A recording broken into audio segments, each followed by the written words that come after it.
Ionic equilibrium. अभी तक हम लोग बात कर रहे थे केमिकल इक्विलिब्रियम की, अब हम किसकी बात कर रहे हैं? आयनिक इक्विलिब्रियम की। इसमें डिसोसिएशन की बात करेंगे, आयनाइजेशन की बात करेंगे, एसिड की बात करेंगे, बेस की, सॉल्ट की, और फिर लास्ट में हम लोग बात करेंगे इसमें पीएच की, सॉल्ट हाइड्रोलिसिस की। बहुत सारे छोटे छोटे से टॉपिक्स हैं। जैसे हम लोग एसिड और बेस क्या होते हैं, इनके डिफरेंट डिफरेंट हम लोग डेफिनेशन करेंगे अलग अलग। आयनाइजेशन क्या होता है, डिसोसिएशन क्या होता है, ये करने वाले हैं। एक लॉ है ऑस्टवाल्ड डाइल्यूशन लॉ, ये करेंगे हम लोग। फिर उसके बाद हम लोग एसिड बेस सॉल्यूशन की कंसंट्रेशन की जब बात करेंगे तो कंसंट्रेशन के साथ साथ हम लोग पीएच निकालना सीखेंगे।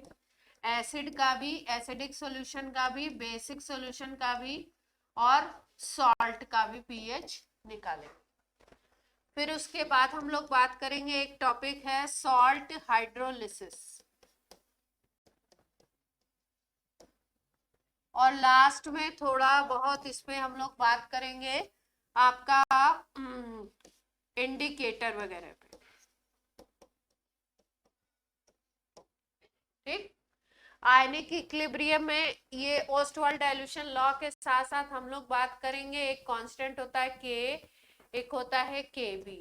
के को बोलते हैं एसिड का डिसोसिएशन कांस्टेंट, और के बी को बोलते हैं बेस का डिसोसिएशन कांस्टेंट। किस फॉर्मूला से निकाला जाएगा, न्यूमेरिकल इस पे प्रॉब्लम्स करेंगे, किस तरीके से इसको हम लोग के और के बी को यूज करेंगे, है ना। तो ये सारी बातें, ये आपको मैंने क्या बताया,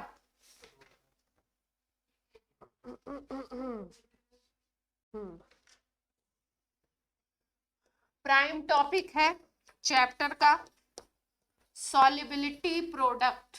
नई चीज सीखोगे, अभी तक आपने सॉल्युबिलिटी सीखा था, अब आप सीखोगे सॉल्युबिलिटी प्रोडक्ट निकालना। सॉल्युबिलिटी प्रोडक्ट के क्या इफेक्ट है, सॉल्युबिलिटी प्रोडक्ट क्या होता है। इसके बाद हम लोग सीखेंगे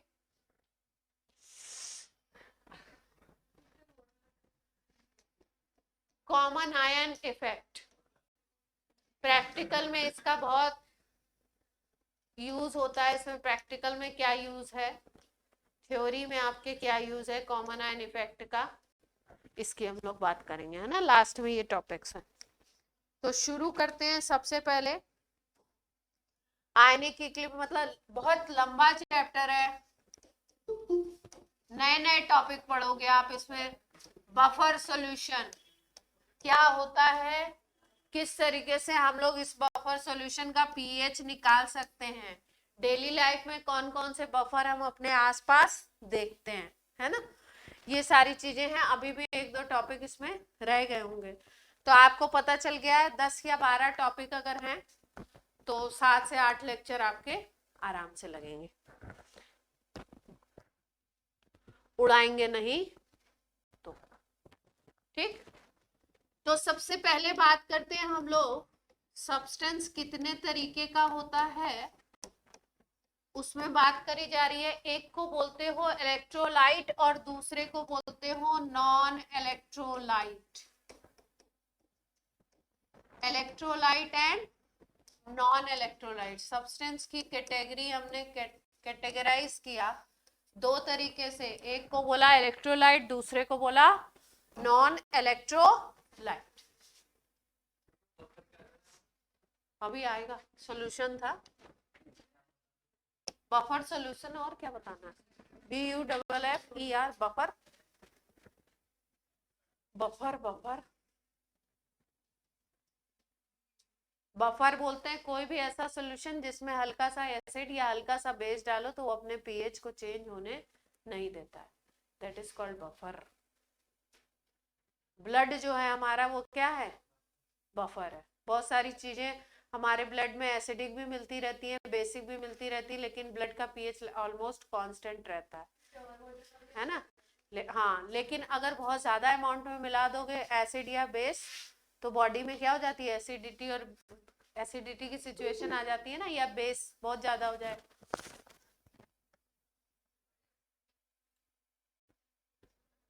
ठीक है, तो इलेक्ट्रोलाइट क्या है? इलेक्ट्रोलाइट की डेफिनेशन है कि कोई भी ऐसा सब्सटेंस which passes या through which we can pass electricity in its molten state और in aqueous solution। या तो पानी में सोल्यूशन बना लो या उसकी मॉल्टेन स्टेट ले लो, उसमें इलेक्ट्रिसिटी पास कराओ, तो इलेक्ट्रिसिटी अगर पास हो जाएगी तो ऐसे सॉल्यूशन को बोलोगे इलेक्ट्रोलाइट।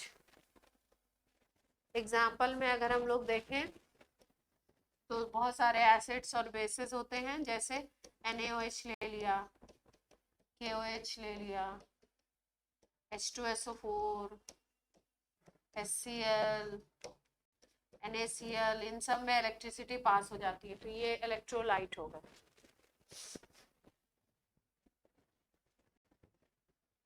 और नॉन इलेक्ट्रोलाइट बोल दिया तो जस्ट अपोजिट हो जाएगा, है ना। नॉन इलेक्ट्रोलाइट में क्या होगा? which cannot या through which we cannot pass electricity। उसको आप चाहे मॉल्टेन स्टेट में ले लो या एक्वस स्टेट में ले लो, मतलब उसका सॉल्यूशन बना लो या मॉल्टेन स्टेट ले लो, दोनों स्टेट में इलेक्ट्रिसिटी पास नहीं हो सकती। जैसे नॉन इलेक्ट्रोलाइट के बेस्ट एग्जांपल में हम लोग लेते हैं, बेस्ट क्या बहुत सारे हैं, लेकिन जो हमारे न्यूमेरिकल्स में ज्यादा यूज आते हैं, ग्लूकोज का सॉल्यूशन ले लीजिए, सुक्रोज का सॉल्यूशन ले लीजिए, यूरिया का सॉल्यूशन बना लीजिए, ये सब नॉन इलेक्ट्रोलाइट की कैटेगरी में आते हैं, इलेक्ट्रिसिटी फ्लो नहीं करा सकते।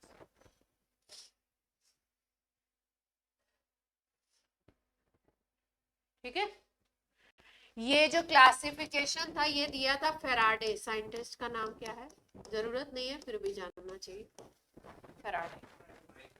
हाँ, फेराडे, बिजली वाले, बिजली वाले।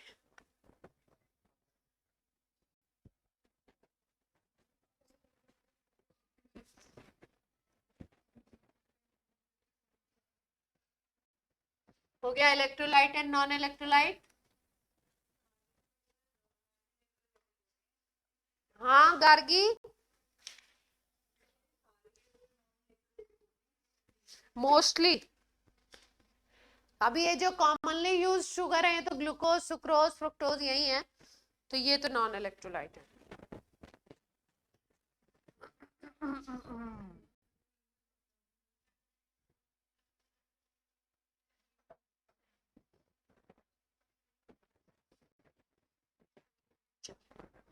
अब जो इलेक्ट्रोलाइट होगा वो भी दो तरीके से कैटेगराइज कर सकते हो आप।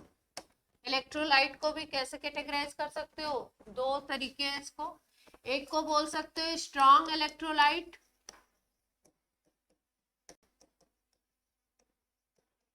और दूसरे को कह सकते हो आप वीक इलेक्ट्रोलाइट। भाई जो कंप्लीटली आयनाइज होगा, कंप्लीटली डिसोसिएट होगा, है ना। कंप्लीटली का मतलब क्या है? मान लो NaCl के 100 मोल्स लिए, अब वो 100 मोल Na प्लस और 100 मोल Cl माइनस बना देता है, तो इसका मतलब कंप्लीट आयनाइज हो गया।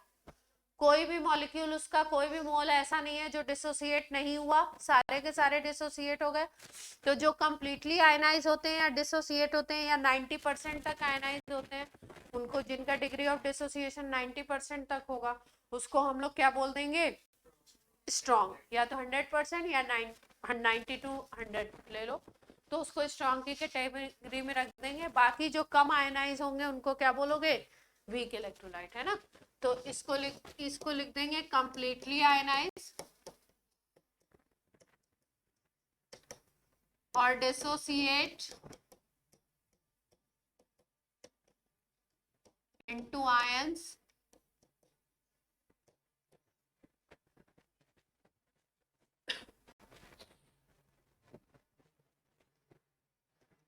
अल्फा क्या होगा, लगभग 100% के आसपास हो जाए, या 90 to 100% भी होगा, ये भी रेंज होगी तो भी स्ट्रॉन्ग ही बोले।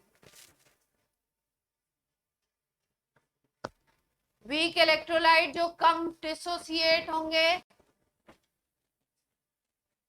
इनकम्प्लीट आयनाइजेशन होगा जिनका,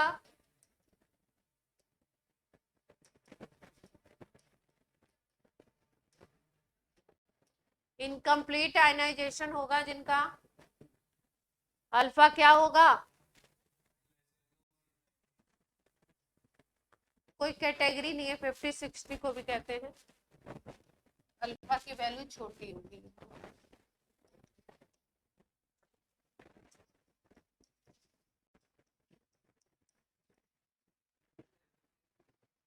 हाँ, या अल्फा की वैल्यू ऐसे लिख दो, बहुत छोटी होगा 1 से, अल्फा की वैल्यू 1 से काफी छोटी हो जाए तो क्या हो जाएगा, अल्फा की वैल्यू अगर अप्रॉक्स 1 हो, अप्रॉक्स 1 का मतलब 1 भी हो सकती है, तो थोड़ी बहुत छोटी 0.9 हो गई, 0.95 हो गई, 0.99, हाँ तो स्ट्रॉन्ग हो जाएगा, सॉल्ट नहीं हो जाएगा। ध्यान कहाँ है बादल? हाँ ये परसेंट है, ये 1 है, ये डिजिट है ओनली। बादल तुम्हारा ध्यान नहीं है यहाँ पे,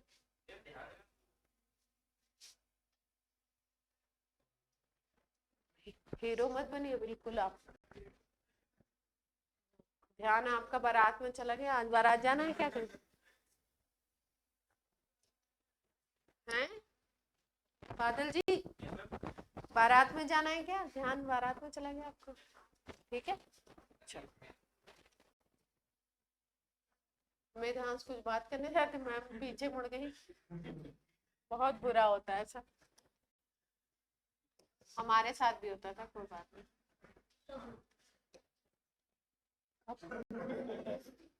हमारे साथ क्लास में होता था। डिग्री ऑफ डिसोसिएशन, मुझे एकदम से लगा मुझसे पूछ रही हूँ कब होता था।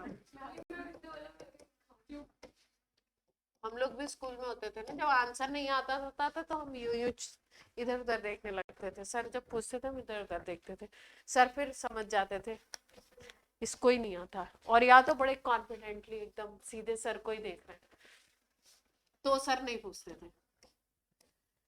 डिग्री ऑफ डिसोसिएशन पढ़ चुके हैं आप लोग? वैसे तो मैंने आपको बताया था कि क्या बताया था आपको, डिग्री ऑफ डिसोसिएशन, हाँ पूछ भी ले इसी बहाने, हर्ष बताएंगे।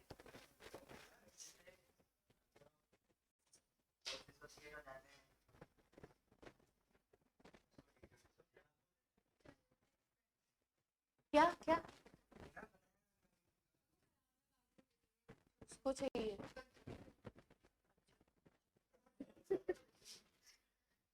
हाँ क्या बोलो,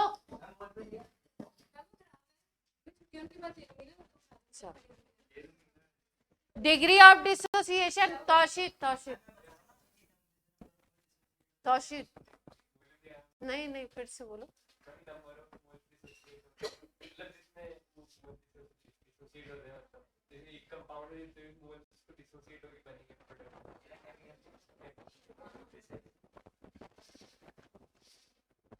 अल्फा ऐसे ही निकालोगे,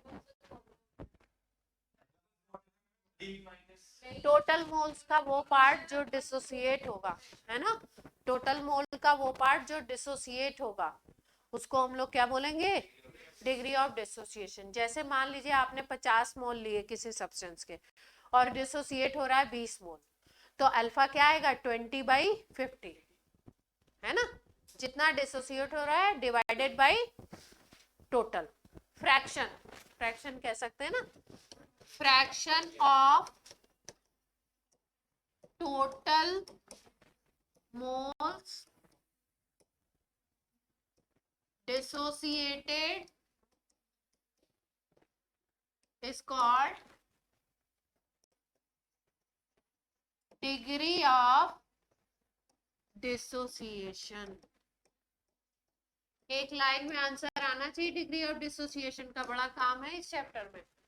अल्फा से डिनोट करते हैं.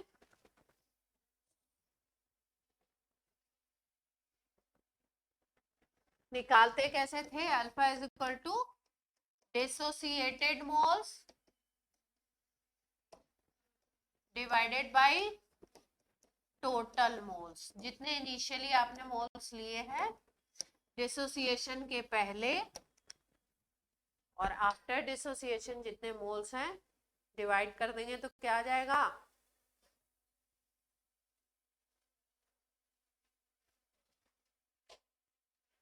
यहां तक बात क्लियर है?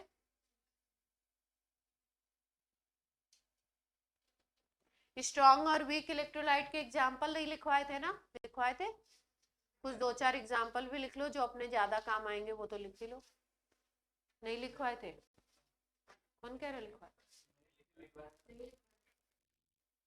ये नोट हो गया. अल्फा की definition and formula online. Online वाले आज बोल नहीं रहे, क्या बात है? एग्जाम्पल लिख लो इसमें. स्ट्रॉन्ग में NaOH, KOH, H2SO4, HCl, ये सब किस में आते हैं? NaCl, KNO3, ये सब स्ट्रॉन्ग इलेक्ट्रोलाइट में आते हैं. आपके जगह बना लो वहां पे, मैंने भी बना ली है. वीक में आता है acetic acid, NH4OH, ammonium hydroxide बोलते हैं.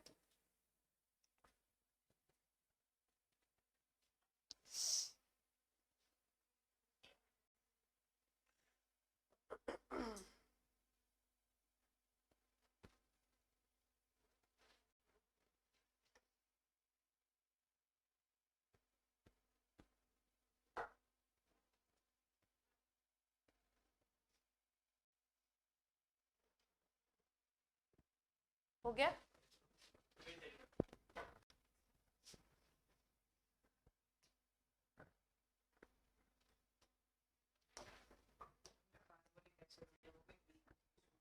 वीक में ही आते हैं. ऑर्गेनिक एसिड वीक में ही आते हैं. अब देखो, जैसे मान लो इलेक्ट्रोलाइट है कोई, एसिड हो या बेस हो, सॉल्यूशन में कैसे दिखाई देगा? देखो ध्यान से, किस फॉर्मेट में होगा. जैसे मान लीजिए एसिड है ना, सपोज HCl है, स्ट्रॉन्ग अगर एसिड है, तो उसका जब आप पानी में सॉल्यूशन लोगे, एक्वस सॉल्यूशन अगर लेते हो आप, एक्यू बोले तो पानी में सॉल्यूशन बना रहे, तो HCl को जब पानी में आप लोगे सॉल्यूशन बनाओगे H2O के साथ, तो HCl क्या करता है? डिवाइड हो जाएगा. HCl टूटता है H प्लस में और Cl माइनस में, और ये जो H प्लस होता है ये H2O के साथ कंबाइंड करके एक आयन बनाता है जिसको बोलते हैं H3O plus. This is called hydronium ion. तो जब आप इसका सॉल्यूशन देखोगे तो ये फॉर्मेट कैसा दिखाई देगा आपको? H3O प्लस का और Cl माइनस. ये फॉर्मेट आपको एसिड का, अगर HCl का एग्जांपल ले रहे हैं तो ये फॉर्मेट दिखाई देगा. नोट कर लीजिए. ये बैक स्टोरी थी, ये फाइनल रिएक्शन.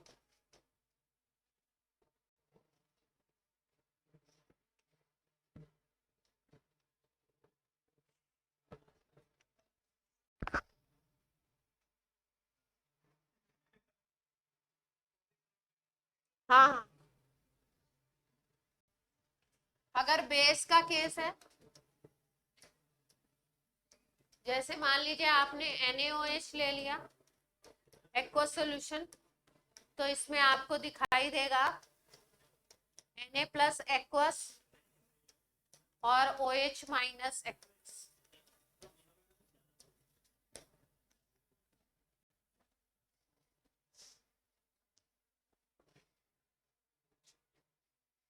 पता नहीं कौन है, हमारे तो शादी भी नहीं किसी की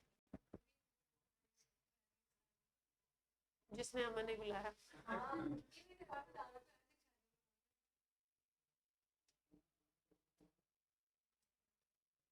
वो इधर अपने सामने में वो है ना जो प्रिंसिपल है, मुझे लग रहा है उनका आज रिटायरमेंट है।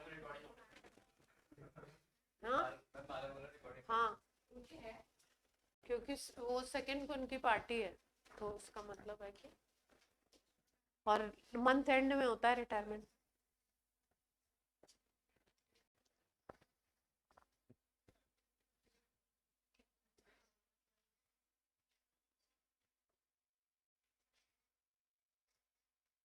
हो गया, चलो।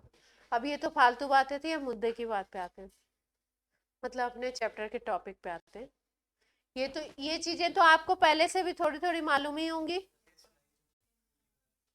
बता दी थी पहले, आपको पता थी, 10th में पढ़ लिया था, वेरी गुड।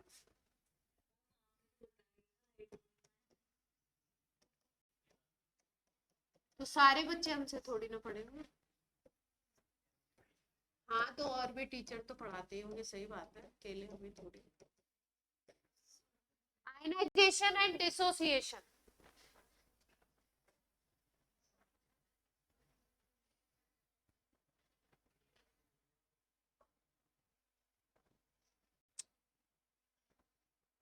देखो दोनों बात लगभग लगभग एक सी है, थोड़ा सा डिफरेंस है। दोनों बातें क्या हैं, लगभग क्या हैं, एक सी हैं, हल्का सा डिफरेंस है।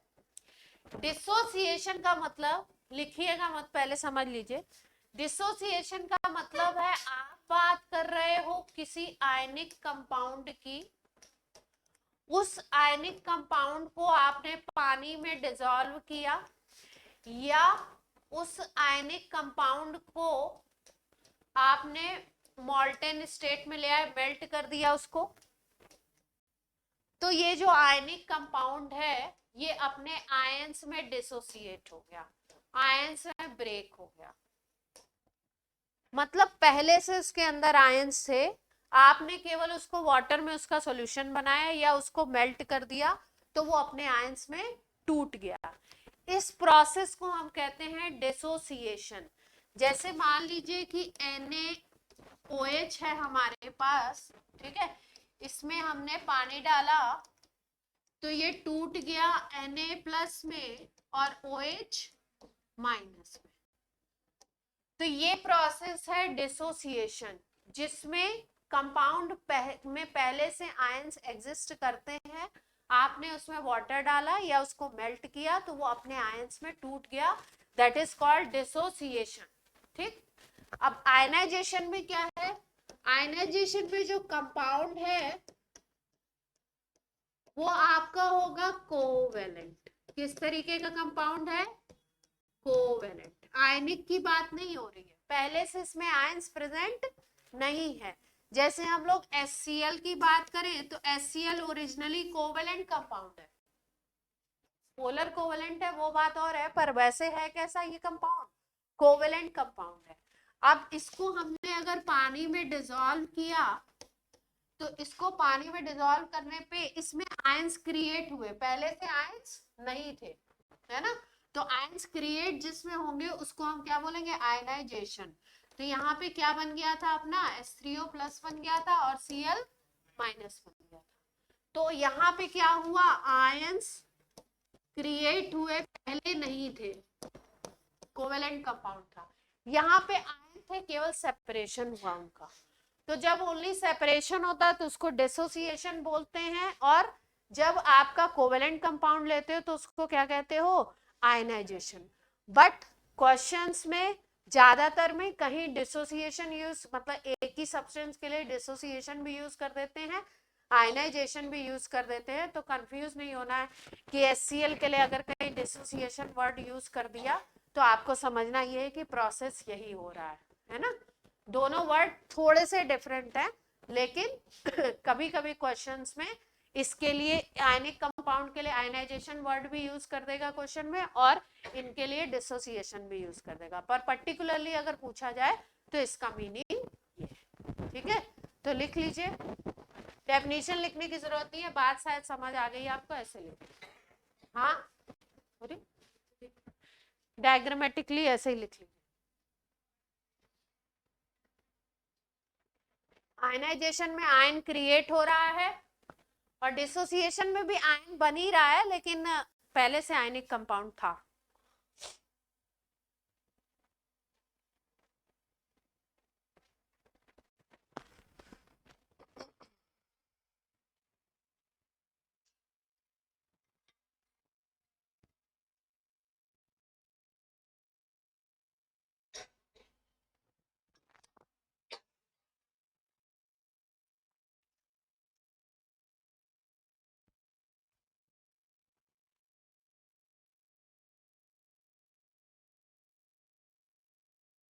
हो गया?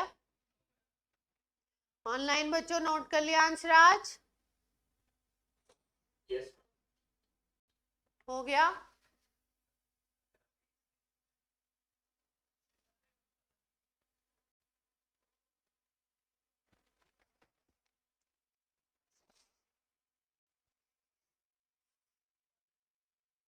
अरे सुहानी भी आई आज,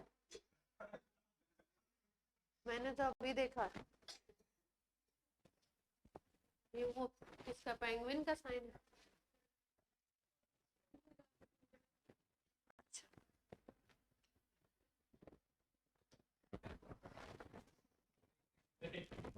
हम जैसे देसी लोगों को यही समझ आता, ऊंचे लिखे लोग पूरा मान के।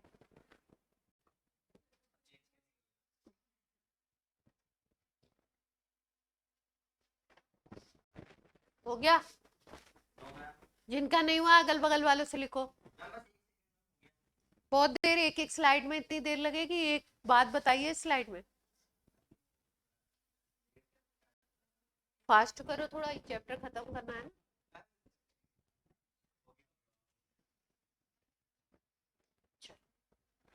अब कोई वीक इलेक्ट्रोलाइट लेते हैं, ऑस्टवाल्ड डाइल्यूशन लॉ प्रूव करते हैं, प्रूव करेंगे, फिर उसके बाद है क्या लिखवा देंगे।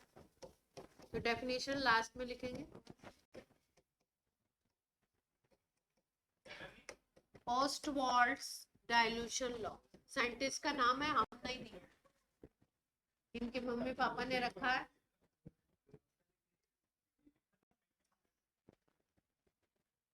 ऑस्टवाल्ड डाइल्यूशन,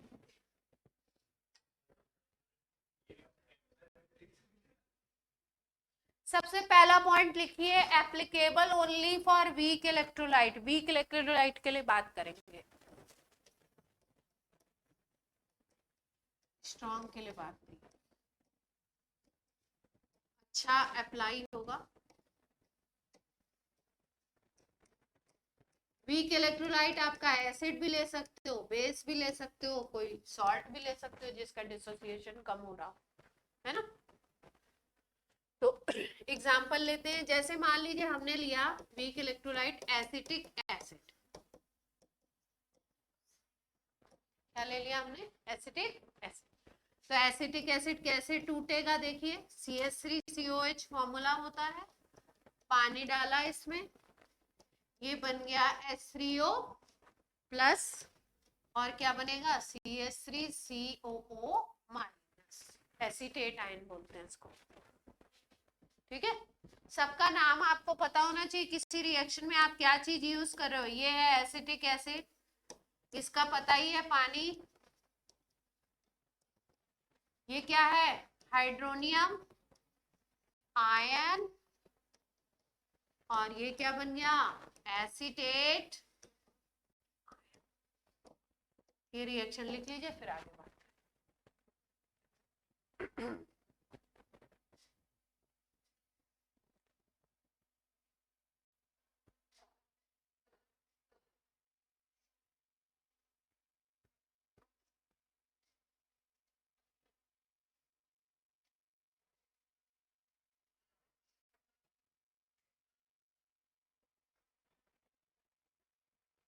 हो गया?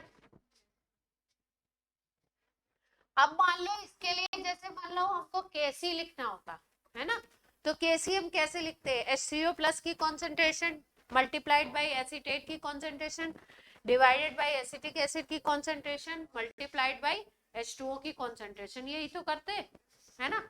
तो उसको हम लोग बोलते हैं क्या? केसी लिखते हैं, equilibrium constant.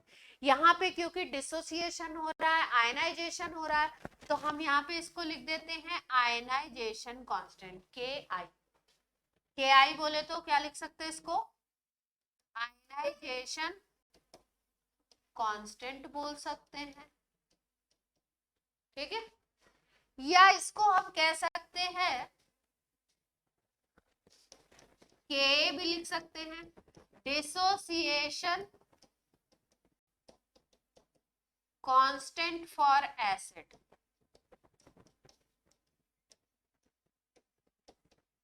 Dissociation constant for acid, के ए भी लिख सकते हैं।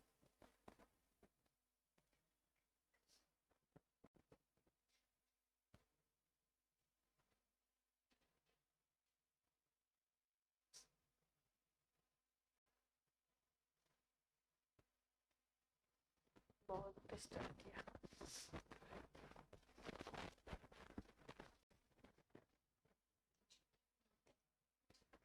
अब के को क्या लिख सकते हैं हम लोग, के को ये लिख सकते हैं के या के आई जो भी है, इसको हम लोग ये लिख सकते हैं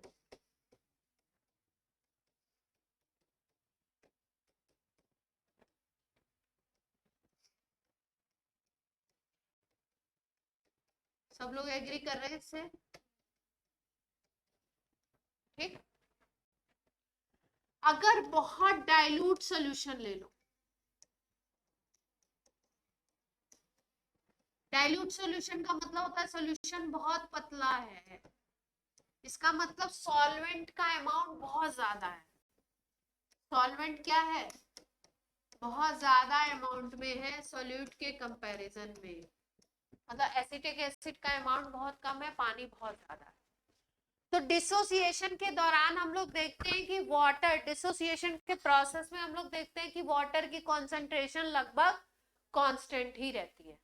मान लीजिए आपने 50 लीटर पानी ले लिया और उसमें 2 मोल एसिटिक एसिड ले लिया, तो अब वो 50 लीटर पानी और 2 मोल एसिटिक एसिड में आप अगर रिएक्शन में देखोगे डिसोसिएशन हो रहा है एसिटिक एसिड का, तो आप देखोगे वाटर की कंसंट्रेशन लगभग कांस्टेंट ही रहेगी, मतलब जो चेंज आएगा वाटर की कंसंट्रेशन में वो बहुत कम आएगा, नॉमिनल आएगा।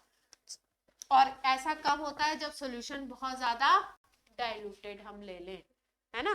तो अगर ये इसकी कंसंट्रेशन बहुत चेंज नहीं हो रही है तो ये H2O वाला जो फैक्टर है यहाँ से हम लोग रिमूव कर सकते हैं, जिसकी कंसंट्रेशन में ज्यादा चेंज नहीं होता है उसके फैक्टर को हम लोग रिमूव कर देते हैं, या यूनिट ले लेते हैं, 1 ले लेते हैं। जैसे जब हम लोग केपी की बात करते हैं तो केपी में हम बोलते हैं कि सॉलिड और लिक्विड अगर आ जाता है तो उसका पार्शियल प्रेशर आप 1 ले लीजिए, यूनिट ले लीजिए, उसका प्रेशर आप लीजिए ही मत। क्यों नहीं लेते हैं, क्योंकि सॉलिड और लिक्विड जो है कोई प्रेशर क्रिएट नहीं करेंगे, तो वो किसी भी इक्विलिब्रियम पे किसी भी प्रेशर को एग्जर्ट नहीं कर रहे हैं, उनकी वजह से कोई प्रेशर चेंज इक्विलिब्रियम में नहीं आ रहा है, इसलिए सॉलिड और लिक्विड को केपी के एक्सप्रेशन में हम लिखते ही नहीं, हटा देते हैं।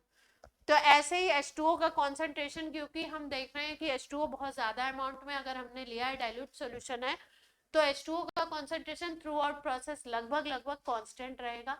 इस वजह से हम लोग H2O के कॉन्सेंट्रेशन को यहाँ से हटा सकते हैं। तो क्या एक्सप्रेशन अपना बन जाएगा, यहाँ पे H3O प्लस आ जाएगा और नीचे केवल एसिटिक एसिड का कॉन्सेंट्रेशन आ जाएगा। लिख लीजिए K is equal to this,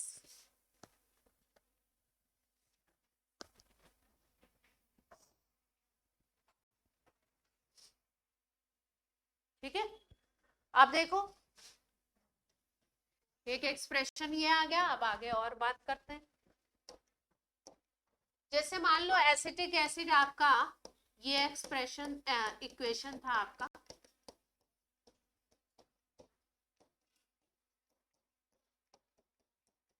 ये बन रहा था, है ना।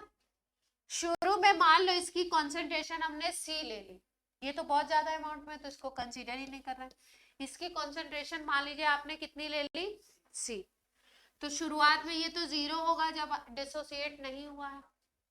अब मान लीजिए ये at T is equal to 0 जब रिएक्शन स्टार्ट नहीं हुआ। दूसरा एक्सप्रेशन बनाते हैं at T is equal to equilibrium, जब रिएक्शन में क्या आ गया, इक्विलिब्रियम आ गया, उस टाइम पे अगर मान लीजिए ये सी अल्फा टूट जाता है, ये सी अल्फा टूट रहा है, तो एक यहाँ पे अगर देखो तो 1 है स्टाइकोमेट्रिक कोफिशिएंट, यहाँ पे भी 1 है, तो ये भी कितना टूटेगा, बनेगा मतलब सी अल्फा, और ये कितना टूटेगा, सी अल्फा टूट जाएगा क्योंकि यहाँ पे भी 1 है। तो पहले सी था, सी अल्फा ब्रेक हो गया, तो बचेगा कितना, सी माइनस सी अल्फा। सी क्या था यहाँ पे, इनिशियल कॉन्सेंट्रेशन। H2O को क्यों नहीं कंसीडर किया, क्योंकि H2O की कॉन्सेंट्रेशन ऑलमोस्ट क्या है, सेम रह रही है, इसलिए उसको कंसीडर नहीं किया, केवल एसिटिक एसिड को लिया। तो इक्विलिब्रियम पे एसिटिक एसिड की कॉन्सेंट्रेशन है, पहले शुरू में सी थी, सी अल्फा टूट गया, तो अब बचती है सी माइनस सी अल्फा, ये होता है सी अल्फा और ये बनता है सी अल्फा। अब ये वैल्यूज हम लोग इस एक्सप्रेशन में पुट करेंगे, जो एक्सप्रेशन हमने निकाला है ना कॉन्सेंट्रेशन का, उसमें रख देते हैं, रख दिया जाए। ऑनलाइन बच्चों बात क्लियर हो रही है यहां तक?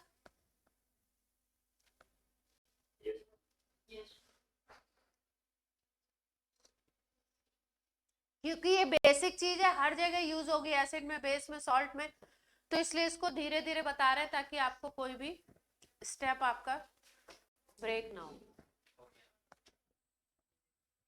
हर जगह यही प्रोसेस चलेगा, एसिड, बेस, बफर, सॉल्ट, सब में इस तरीके का एक्सप्रेशन लिखना है, इन्हीं एक्सप्रेशन से हमें पीएच निकालना है, इन्हीं से सारी चीजें कैलकुलेट करनी, तो आपको ये बेसिक चीज समझ में आनी चाहिए। अब हम लिख रहे हैं क्या, के लिख रहे हैं, डिसोसिएशन कांस्टेंट फॉर एसिड, तो इसमें था CH3CO माइनस, आप मत लिखिएगा दोबारा, और क्या था H3O प्लस, और नीचे आ गया था वाटर हटाने के बाद एसिटिक एसिड का कॉन्सेंट्रेशन। ठीक है, तो ये दोनों क्या है, सी अल्फा, ये क्या है सी अल्फा, इसकी कॉन्सेंट्रेशन क्या थी, सी माइनस सी अल्फा। अगर हम लोग यहाँ पे C कॉमन ले लें तो 1 माइनस अल्फा आ जाएगा, C से C कट गया अगर, तो यहाँ पे आ गया C alpha square 1 minus alpha, ये वैल्यू आ गई। ठीक है, अब क्या करते हैं हम लोग, इसमें हम लोग एज्यूम करते हैं, एज्यूम क्या करते हैं, शुरू में ही हमने लिया है वीक इलेक्ट्रोलाइट है, इलेक्ट्रोलाइट हमारा कैसा है, वीक है, तो हम ये मानते हैं कि अल्फा की वैल्यू बहुत ज्यादा छोटी होगी 1 से। अल्फा की वैल्यू हमने क्या मानी, अगर वीक इलेक्ट्रोलाइट है तो इसकी वैल्यू 1 से अगर बहुत ज्यादा छोटी है, तो बहुत अगर छोटी वैल्यू है तो 1 में से माइनस करोगे तो लगभग लगभग क्या आएगा, 1 के इक्वल ही आएगा। बहुत छोटी वैल्यू को प्लस माइनस में मल्टीप्लीकेशन में नेग्लेक्ट नहीं कर सकते, प्लस माइनस में नेग्लेक्ट कर सकते, तो अल्फा को हमने क्या कर दिया यहाँ पे, नेग्लेक्ट कर दिया, मतलब 1 माइनस अल्फा को लगभग लगभग इक्वल क्या ले लिया, 1 के, अल्फा हटा दिया तो 1 के इक्वल ही तो ले लिया। तो एक्सप्रेशन अब क्या बन जाएगा हमारा, k is equal to C alpha square, नीचे तो वैल्यू 1 हो गई, हाँ। क्या अल्फा स्क्वायर, स्क्वायरिक टर्म को नहीं हटा रहा है, हाँ केवल प्लस माइनस वाले को, तो k इज इक्वल टू क्या आ गया, सी अल्फा स्क्वायर आ गया। अब अगर हम लोग अल्फा निकालना चाहें तो अल्फा क्या आ जाएगा, रूट ऑफ k बाई सी आ जाएगा,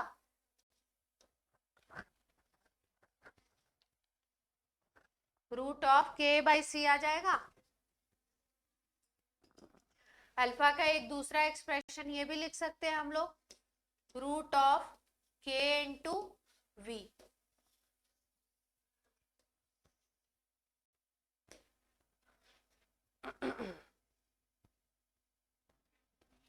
हाँ बता रहे हैं वी क्या है, यहां तक एक्सप्रेशन लिख लीजिए।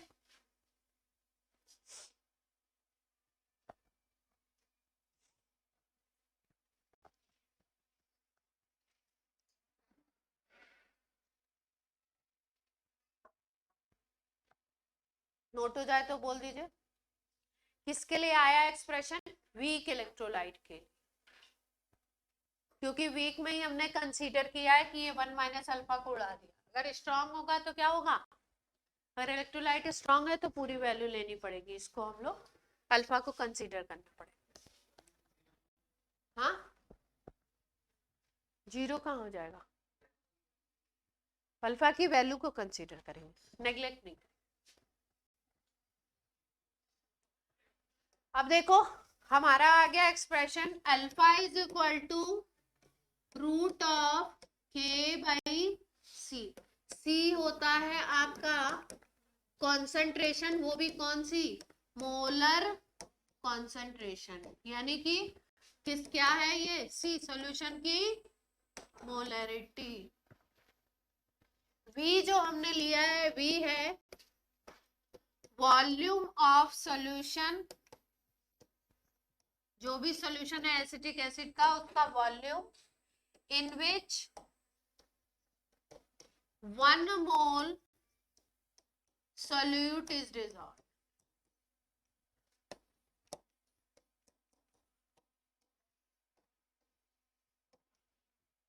1 mole solute is dissolved. कैसे हमने चेंज किया था इसको, देखिए ध्यान से। C होता है मोलर कंसेंट्रेशन, मोलर कंसेंट्रेशन का मतलब होता है moles divided by volume in litre, यही तो मोलरिटी की डेफिनेशन है।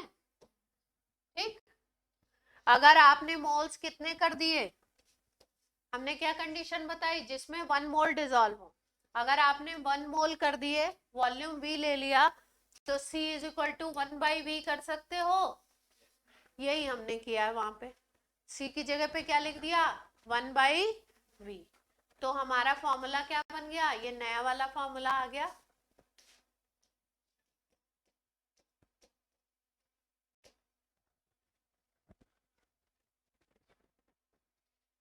क्लियर है बात?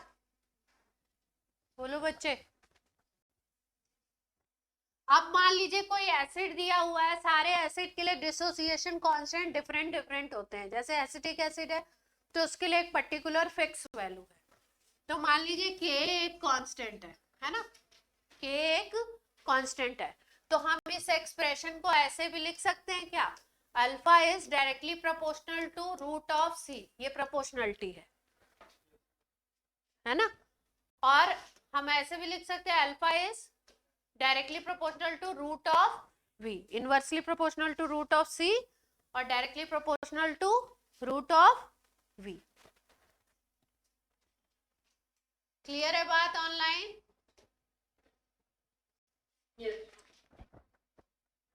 यही आपका ओस्टवाल्ड डाइल्यूशन लॉ है, इसको लिखेंगे अब लाइन में।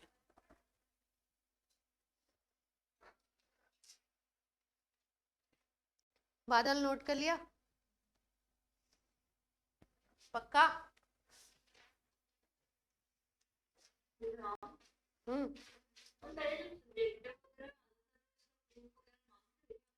प्रूफ नहीं आता है, सब्जेक्टिव आता था तो प्रूफ ऐसे थोड़ी ना, लड्डू थोड़ी पकड़ाएंगे। ये तो बेसिक है, ये 11th में टीचर 11th क्लास में भी बताता है, जेई की क्लास में ही नहीं, 11th क्लास में भी।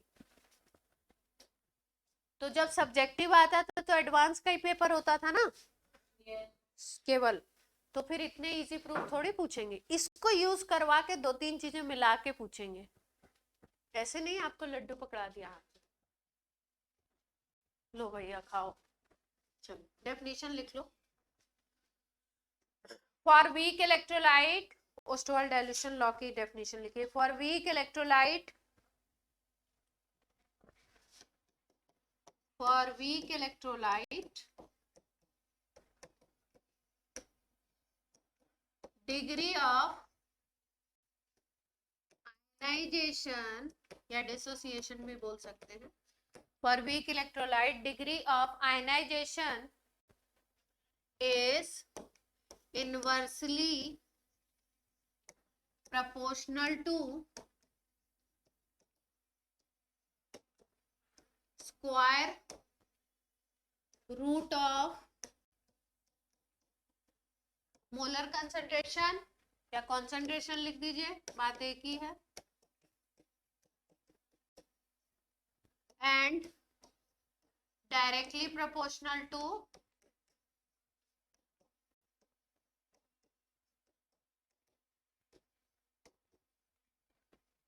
Square root of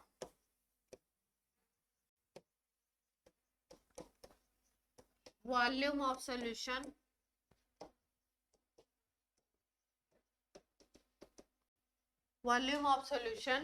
which contains 1 mole solute.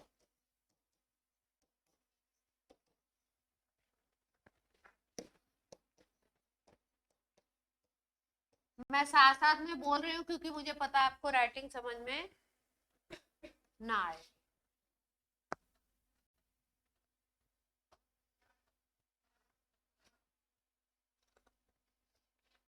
इसी को हम लोग क्या बोलते हैं? Ostwald dilution. आप बोलोगे डाइल्यूशन वर्ड क्यों यूज किया है? नहीं पूछोगे?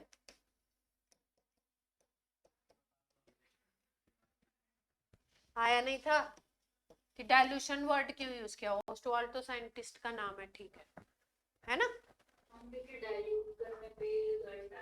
हाँ, क्योंकि अल्फा डायरेक्टली प्रोपोर्शनल है रूट ऑफ वी के।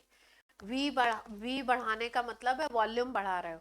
वॉल्यूम बढ़ा रहे हो तो वॉल्यूम कैसे बढ़ाओगे? मोल्स नहीं बढ़ाओगे, पानी उसमें और डालोगे तो डाइल्यूट करोगे सॉल्यूशन को।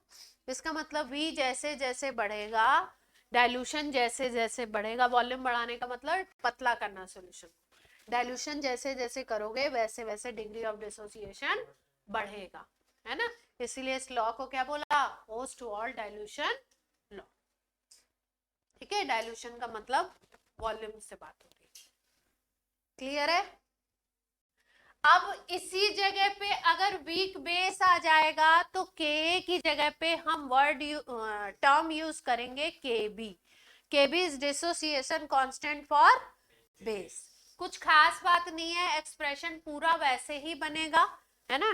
डेरिवेशन में जाने की जरूरत नहीं है। अगर ये आ गया वीक बेस एसिड के लिए आपने कर लिया है, जैसे मान लो NH4OH के लिए आ गया, एक्सप्रेशन लिखना है, तो अब अपना एक्सप्रेशन क्या बन जाएगा? सीधे सीधे अब अपना के की जगह पे क्या लिख देंगे हम लोग? केबी। केबी होगा डिसोसिएशन कांस्टेंट फॉर बेस, और फॉर्मूला वही बन जाएगा अपना जो वहां पे बना था ना, अल्फा इज इक्वल टू क्या था? रूट ऑफ के बाई सी, या अल्फा इज के बी बाई सी, और यह बनेगा क्या आपका? के बी इंटू एसिड की जगह बस क्या ले लेंगे? बेस।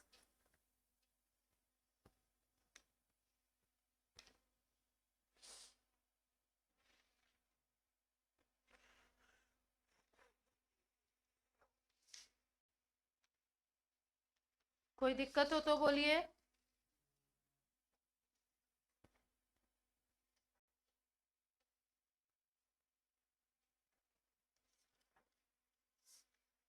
एक सवाल कर लीजिए साथ के साथ, है ना? लिखिए calculate degree of dissociation and concentration of H3O plus ions. एक सवाल कर लो, कैलकुलेट डिग्री ऑफ डिसोसिएशन यानी अल्फा निकालना है, एंड H3O प्लस कॉन्सेंट्रेशन ये निकालनी है। दो चीजें निकालनी है। इन 0.01 m solution of formic acid. Formic acid is also weak acid. HCOH formula होता है। K दिया हुआ है इसके लिए, K इज इक्वल टू, इस एसिड के लिए K है 2.1, multiplied by 10⁻⁻⁴ at 298 kelvin. Temperature का कोई यूज नहीं है, 298 बोले तो 25 डिग्री सेंटीग्रेड रूम टेम्परेचर।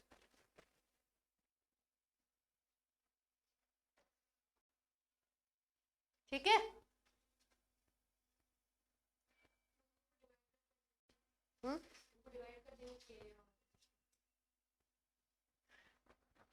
हाँ, इसको SCOH को आप क्या कंसीडर कर लोगे? आप कंसीडर कर लो वीक इलेक्ट्रोलाइट। तो SCOH का पूरा फॉर्मेट लिख करके भी कर सकते हो, लेकिन फॉर्मेट लिखने की जरूरत नहीं है आपको। अगर आपने वीक कंसीडर कर लिया तो आप क्या बोल रहे हो? आपने कंडीशन वही वाली बना ली, कौन सी? Alpha is equal to root of K by C वाली। तो C दी हुई है वैल्यू, K भी दे रखा, निकाल लो फटाफट अल्फा।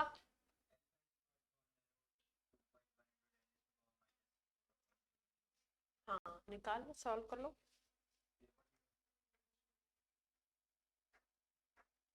आंसर क्या आएगा?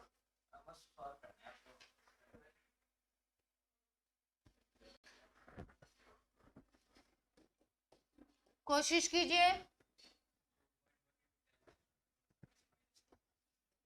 ये है ना,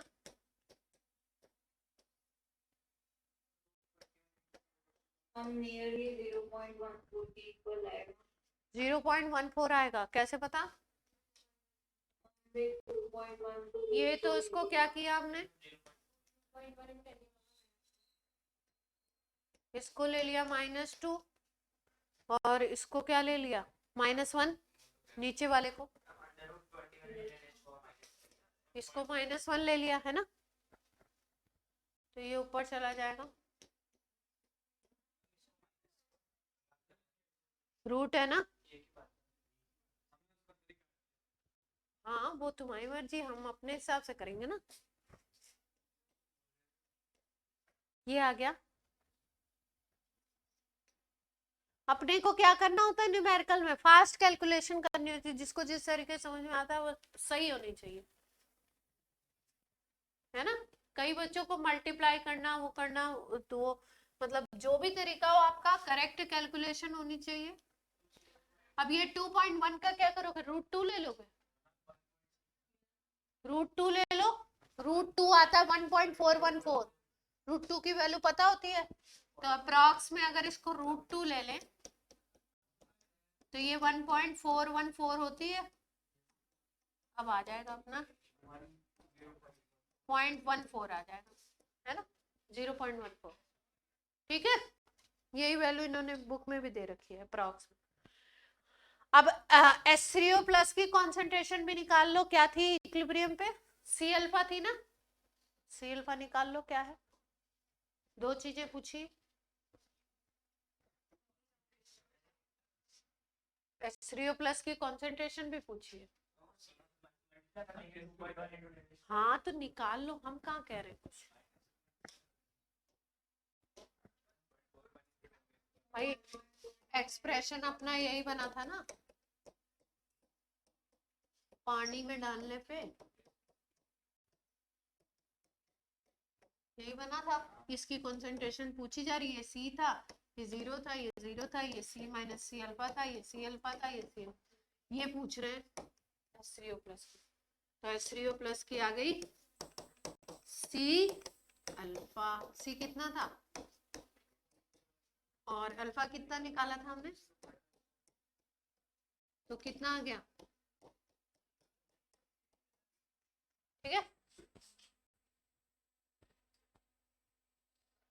अब इजी कैलकुलेशन है तो मैं भी फटाफट करके दिखाने में इंटरेस्टेड होती हूँ, थोड़ी टफ होती है तो मैं कहती हूँ कर लो बच्चों।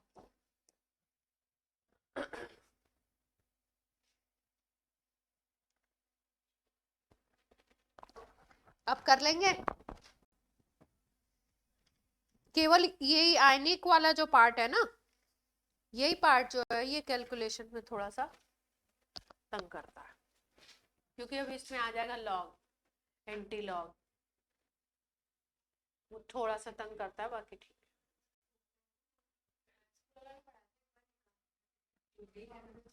आना चाहिए, सीखना चाहिए। मिलता है वहां पे शायद लॉग टेबल और एंटी लॉग सब।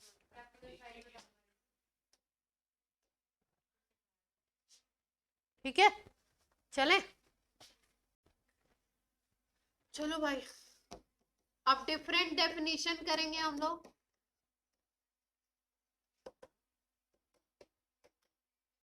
एसिड बेस की डेफिनेशन करेंगे, कर चुके हैं 10th क्लास में, लेकिन फिर से एक बार रिफ्रेश कर लेते हैं उसको, है ना। नॉर्मल जो डेफिनेशन है एसिड की क्या होती है भाई, कैसे पहचानते हो? अरे अरे, टेस्ट कैसे करेंगे, चेक कैसे करेंगे?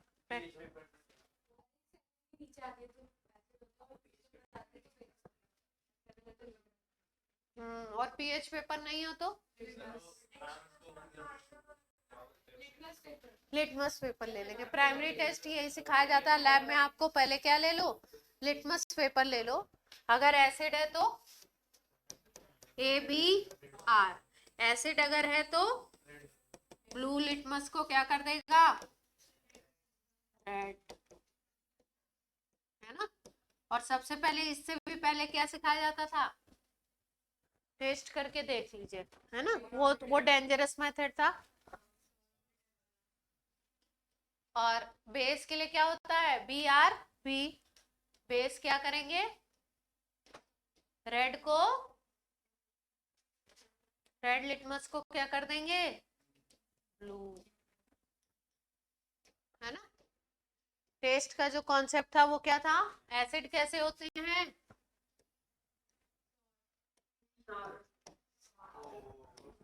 और ये क्या होते हैं, बेस, बिटर, है ना। टेस्ट किया हुआ ना आप लोगों ने सबने, हाँ। जैसे बिटर के लिए आप समझ सकते हो, करेला खाया है कभी? अब सोप थोड़ी खाएंगे। हाँ, सोप का जो टेस्ट होता है वो होता है आपका बिटर, है ना, बेसिक। और जैसे बचपन में कभी होता है, बचपन में कोई भी आपने जो भी सोप लगाया हो, है ना। हमारे बचपन में तो लाइफ बॉय पॉपुलर था, तो हम लोग छोटे थे तो लाइफ बॉय कभी कभी खा लेते थे। अरे बहुत छोटे थे, 2 और 3 इयर्स के बच्चे, बड़े बच्चे थोड़ी।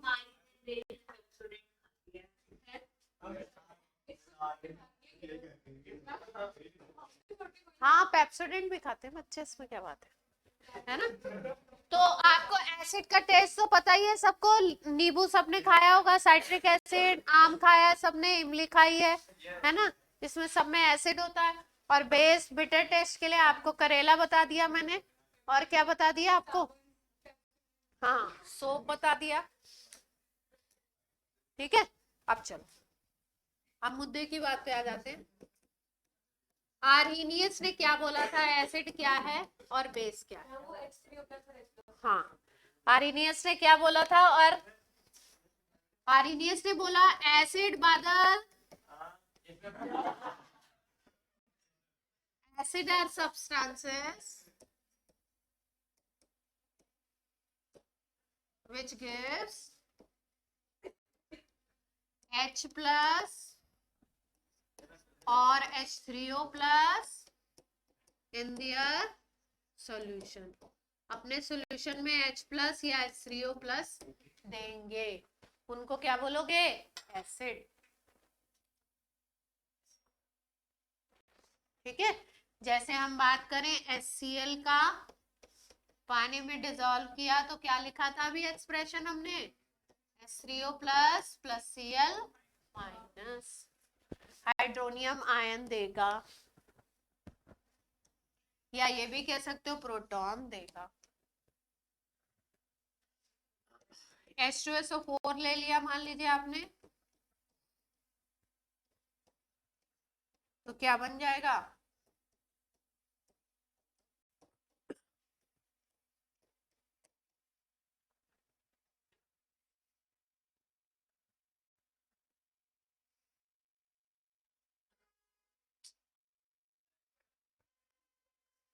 अरे हंसने की बात नहीं है, क्या ही बोले, हमने खाया हुआ है।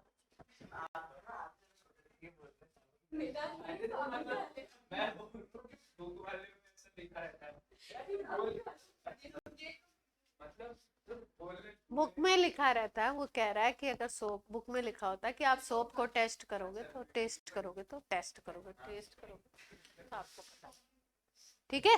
तो आरएनएस के अकॉर्डिंग एसिड क्या है, acids are those which gives HCO plus in their solution, है ना, हाइड्रोनियम आयन देंगे वो अपने सॉल्यूशन। अगर बेस की बात कर लो इनके अकॉर्डिंग, तो बेस क्या हो जाएगा, OH माइनस देने वाला हो जाएगा। Are substances which gives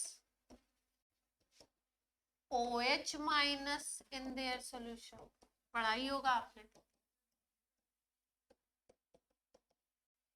online में कोई ऐसा तो नहीं है जो ये डेफिनेशन पढ़ा नहीं है, अभी तक सुना नहीं, बोले बच्चों। ऑनलाइन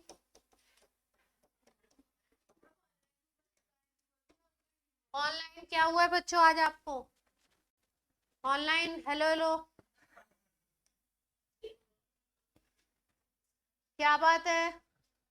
अक्षरा, अक्षरा नाम था ना, अक्षरा आज आप बोल नहीं रहे कुछ, कहीं नहीं बच्चे लगता है, पता नहीं।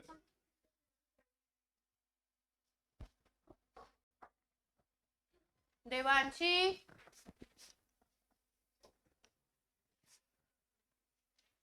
कोई नहीं है, चलो आरएनएस के अकॉर्डिंग आ गया। अब खुद लिखो, 10th में पढ़ा हुआ है, टाइम नहीं खराब करेंगे, है ना। अब सेकंड साइंटिस्ट हैं Bronsted and Lowry. Bronsted and Lowry ने क्या दिया था, इनका कॉन्सेप्ट जो था प्रोटॉनिक कॉन्सेप्ट था।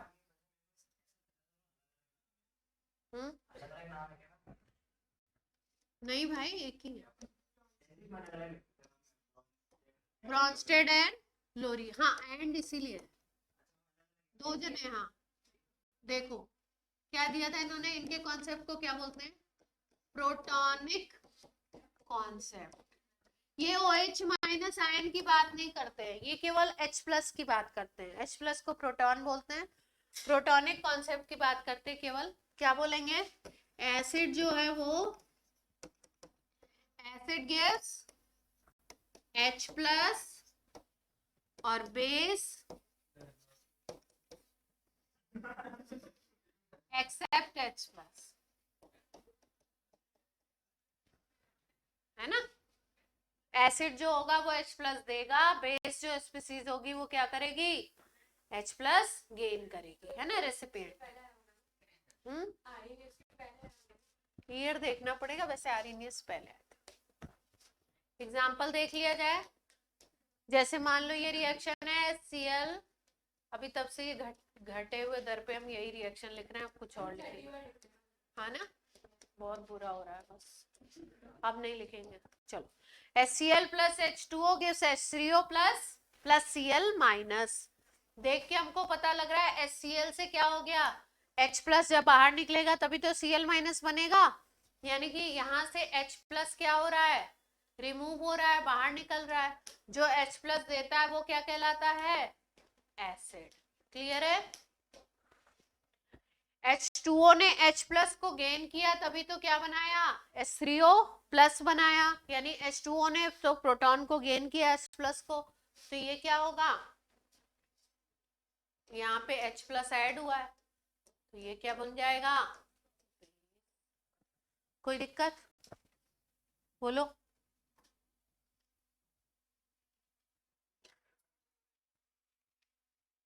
अभी बता रहे हैं, देखिए देखिए, हो गया। ये तो बोल नहीं रहे तो हम इनसे क्या ही पूछे।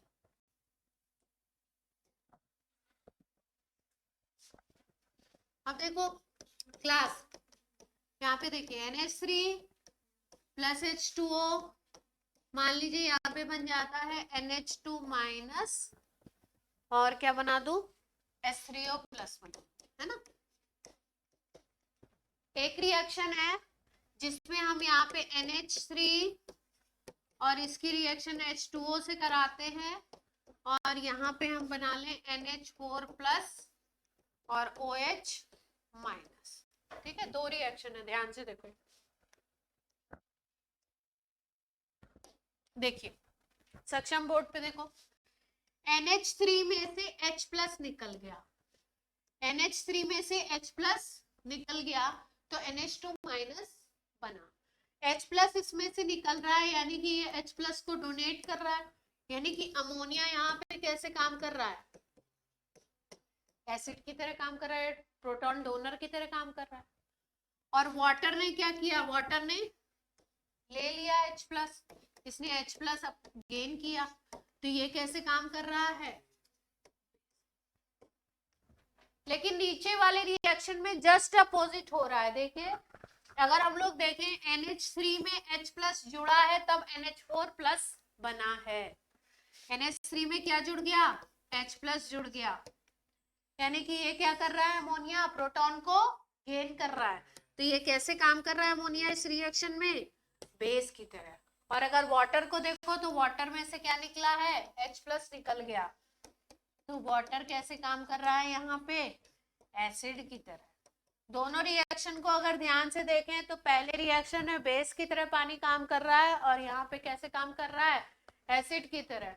इसका मतलब इसका नेचर कैसा है, कहीं किसी रिएक्शन में एसिड, किसी में बेस। एसिड देने वाले को हम क्या बोलते हैं, एम्फोटेरिक।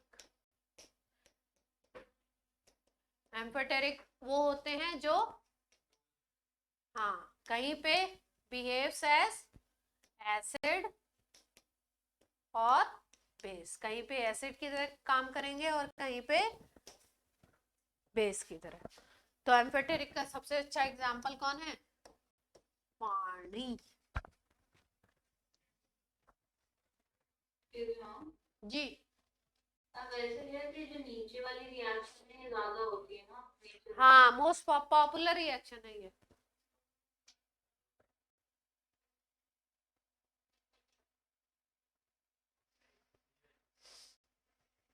बोलिए भैया, अब किसी रिएक्शन में आप ये ढूंढ लेंगे,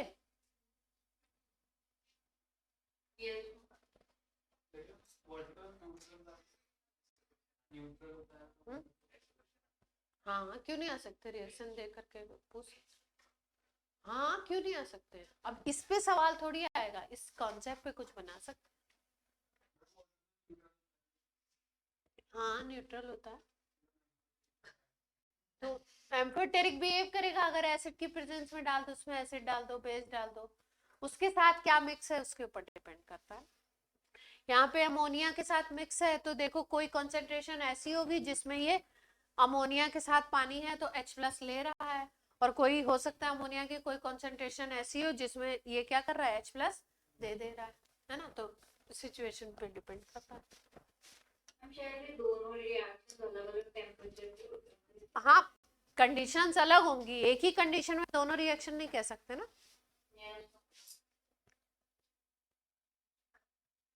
क्लियर है प्रोटॉनिक कॉन्सेप्ट, है ना। इसमें प्रोटॉनिक कॉन्सेप्ट के साथ साथ एक आपको छोटा सा टर्म दिया गया है, conjugate acid base pairs. Conjugate acid base pairs. Conjugate का क्या मतलब है, ठीक है। कॉन्जुगेट का मतलब क्या है, कॉन्जुगेट का मतलब है क्या, ये जूता मोजा समझ लो।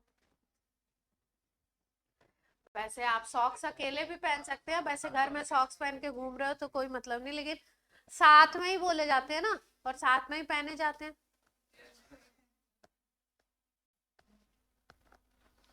ठीक है, तो देखो यहाँ पे देख लेते हैं, थोड़ा अजीब सा एग्जांपल हो गया, इसलिए हम लोग रिएक्शन पे ही आ जाते हैं, वो ज्यादा अच्छा है। क्या बात करी थी हमने, NH4 प्लस बनाया था ना। ये रिएक्शन देखो,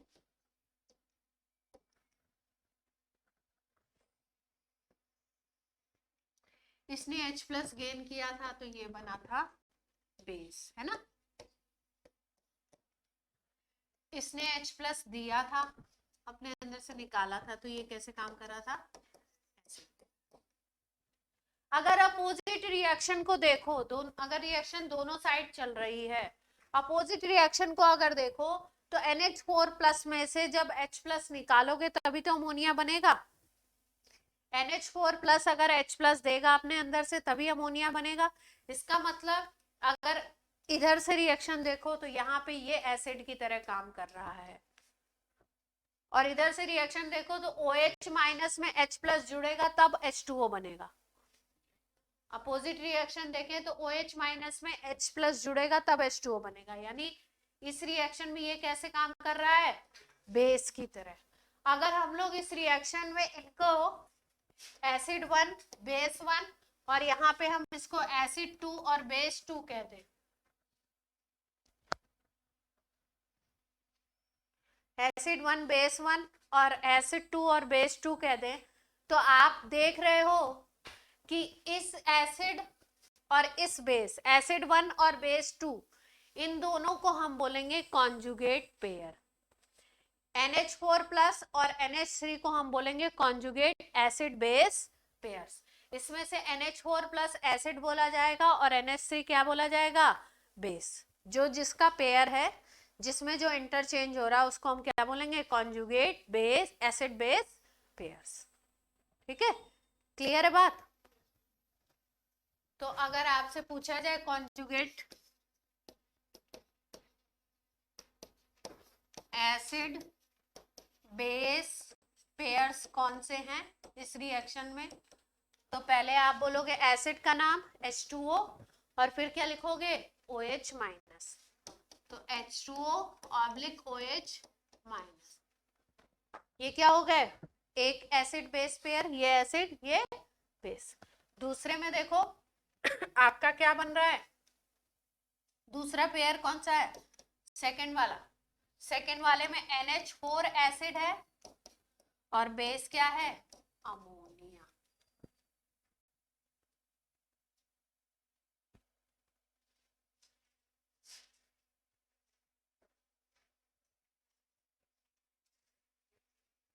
क्लियर है।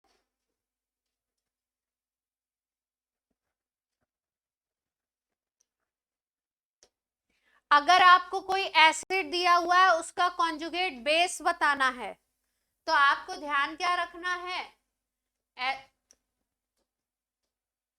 अगर आपको कोई एसिड दिया हुआ है, उसका कॉन्जुगेट बेस बताना है, तो आपको ध्यान रखना है एसिड H प्लस क्या बनेगा, बेस। यानी कि एसिड में से H प्लस निकाल दीजिए तो उसका आप क्या बना सकते हो, बेस। यानी कि कॉन्जुगेट एसिड में से अगर H प्लस बाहर कर दो तो उसका क्या बना दोगे, कॉन्जुगेट बेस बना सकते हो। ठीक है, जैसे हमने दिया H2SO4, इसको हम बोल रहे हैं ये एसिड है, इसके कॉन्जुगेट बेस का फॉर्मूला लिखिए, तो बताइए।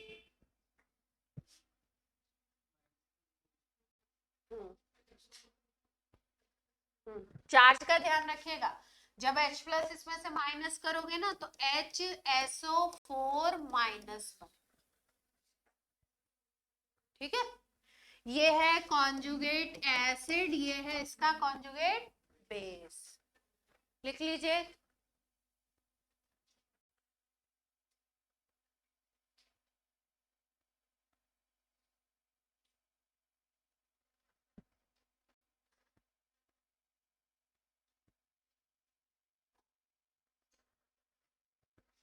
अब मान लो आपको सेकंड क्वेश्चन में दे दिया HSO4 माइनस ही दे दिया, ठीक है, इसको एसिड मान रहे हैं, अब इसका कॉन्जुगेट बेस लिखना है। जब कॉन्जुगेट बेस पूछ रहे हैं तो मतलब इसको क्या मान रहे हैं, एसिड मान के बोला है इन्होंने। तो अब क्या हो जाएगा, अब चार्ज एक और माइनस में बढ़ेगा, H हटा दोगे SO4 -2। ठीक है। थर्ड क्वेश्चन, अगर HSO4 माइनस का पूछ लेते कॉन्जुगेट एसिड, तो इसका मतलब इसको क्या मान लिया इन्होंने, बेस मान लिया है ना। तो आपको बताया मैंने, एसिड में से H+ निकालते हो तो बेस बनता है, यानी अगर हमारे पास बेस है तो H+ जोड़ दो तो क्या बन जाएगा, एसिड बन जाएगा। अब बेस हमारे पास अगर है HSO4 माइनस, उसमें H+ जोड़ोगे तो चार्ज हट जाएगा और दोनों जुड़ के क्या बना लेंगे, कॉन्जुगेट एसिड बना लेंगे। तो आंसर क्या हो जाएगा, क्लियर है बात। यानी अगर आपको बेस दिया हुआ है एसिड बनाना है तो H+ जोड़ दीजिए, अगर एसिड दिया हुआ है बेस बनाना है तो उसमें से H+ निकाल दीजिए। H+ निकाल देंगे तो चार्ज क्या आ जाएगा, 1 यूनिट का चार्ज आएगा, प्लस जाएगा तो 1 यूनिट का चार्ज आएगा। अकॉर्डिंगली हम लोग देख, ठीक है। NH2- का कॉन्जुगेट एसिड भी बताइए और कॉन्जुगेट बेस भी बताइए। NH2-,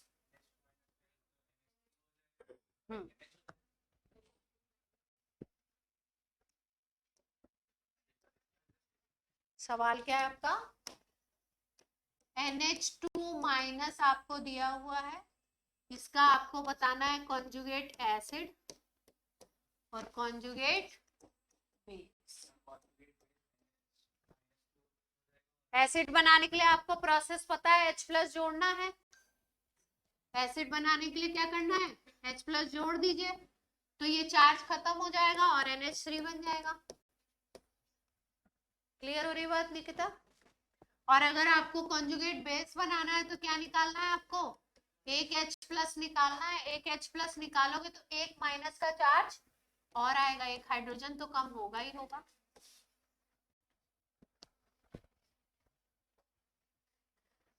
ठीक है, अब कर लेंगे, कल कराएं आगे। सवाल लिख लो, एक घर से करके लाना। ये किसकी आवाज थी इतनी सस्ती सुंदर टिकाऊ, HPO4- का कॉन्जुगेट एसिड कॉन्जुगेट बेस बना के ला दो। ठीक है, होमवर्क क्वेश्चन है आपका।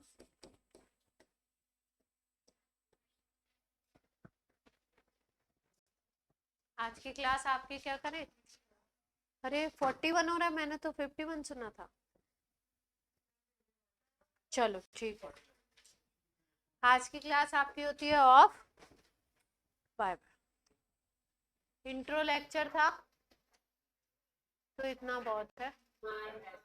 बाय।